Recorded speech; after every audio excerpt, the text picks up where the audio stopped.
Ika-20 kabanata. At pagkatapos na mapatigil ang kaguluhan, nang maipatawag na ni Pablo ang mga alagad at sila'y mapangaralan, ay nagpaalam sa kanila at umalis upang pumaroon sa Macedonia. At nang matahak na niya ang mga dakong yaon, at maaralan na sila ng marami, siya'y napasa Gresya. At nang siya'y makapanggugol na ng 3 buwan doon, at mapabakayan siya ng mga Hudyo, nang siya'y lalayag na sa Syria, ay pinasyahan niyang bumalik na magdaan sa Macedonia. At siya'y sinamahan hanggang sa Asya ni Sopatro na taga-Berea, na anak ni Piro, at ng mga taga-Tesalonikang si Aristarco at si Segundo, at ni Gayo na taga-Derbe, at ni Timoteo, at ng mga taga-Asyang si Tikiko at si Trofimo. Datapwat nangauna ang mga ito, at hinintay kami sa Troas.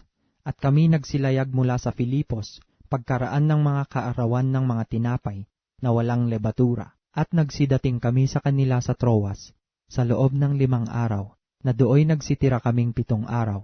At ng unang araw ng sanglinggo, nang kami nangagkakapisan, upang pagputol-putulin ang tinapay, si Pablo ay nangaral sa kanila, na nag-aakalang umalis sa kinabukasan, at tumagal ang kanyang pananalita hanggang sa hating gabi.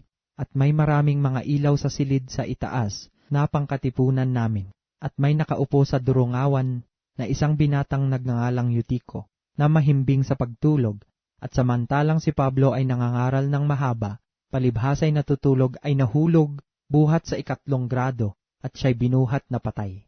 At nanaog si Pablo at dumapa sa ibabaw niya, at siya'y niyakap at sinabi, "Huwag kayong magkagulo, sapagkat nasa kanya ang kanyang buhay." At nang siya'y makapanhik na, at mapagputol-putol na ang tinapay, at makakain na, at makapagsalita sa kanila ng mahaba, hanggang sa sumikat ang araw, kaya't siya'y umalis. At kanilang dinalang buhay ang binata, at hindi kakaunti ang kanilang pagkaaliw. Tatapwat kami, na nangauna sa daong, ay nagsilayag na patungong Ason, na doon namin inaakalang ilulan si Pablo, sapagkat gayon ang kanyang ipinasya, na ninanasan niyang maglakad. At nang salubungin niya kami sa Ason, siya'y inilulan namin, at nagsiparoon kami sa Mitilene. At pagtulak namin doon, ay sumapit kami ng sumunod na araw sa tapat ng Chiyo, at nang kinabukasan ay nagsidaong kami sa Samo, at nang kinabukasan ay nagsirating kami sa Mileto.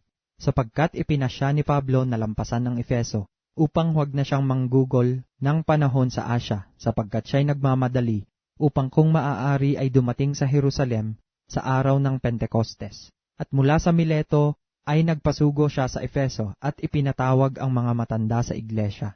At nang sila'y magsidating sa kanya, ay sinabi niya sa kanila, "Nalalaman ninyo na mula ng araw na ako'y tumungtong sa Asya, kung paano ang pakikisama ko sa inyo sa buong panahon, na ako'y naglilingkod sa Panginoon ng buong pagpapakumbaba ng isip, at ng mga luha, at ng mga pagsubok na dumating sa akin, dahil sa mga pagbakay ng mga Hudyo. Kung paanong hindi ko ikinait na ipahayag sa inyo ang anumang bagay na pakikinabangan at hayag na itinuro sa inyo at sa mga bahay-bahay, na sinasaksihan ko sa mga Hudyo at gayon din sa mga Griego ang pagsisisi sa Diyos at ang pananampalataya sa ating Panginoong Hesukristo. At ngayon narito ako na natatali sa Espiritu ay papa sa Jerusalem, na hindi nalalaman ang mga bagay na mangyayari sa akin doon. Maliban na pinatotohanan sa akin ng Espiritu Santo sa bawat bayan, na sinasabing ang mga tanikala at ang mga kapighatian ay nagsisipag-antay sa akin. Datapwat hindi ko minamahal ang aking buhay, na waring sa akin ay mahalaga. Maganap ko lamang ang aking katungkulan at ang ministeryong tinanggap ko sa Panginoong Hesus, na magpatotoo ng ebanghelyo ng biyaya ng Diyos. At ngayon narito nalalaman ko na kayong lahat, na aking nilibot na pinangaralan ng kaharian, ay hindi na ninyo muling makikita pa ang aking mukha. Kaya nga pinatotohanan ko sa inyo sa araw na ito, na ako'y malinis sa dugo ng lahat ng mga tao, sapagkat hindi ko ikinait ang pagsasaysay sa inyo ng buong kapasyahan ng Diyos. Ingatan ninyo ang inyong sarili, at ang buong kawan. Nasa kanila'y ginawa kayo ng Espiritu Santo na mga obispo, upang pakanin ninyo ang iglesia ng Panginoon, na binili niya ng kanyang sariling dugo.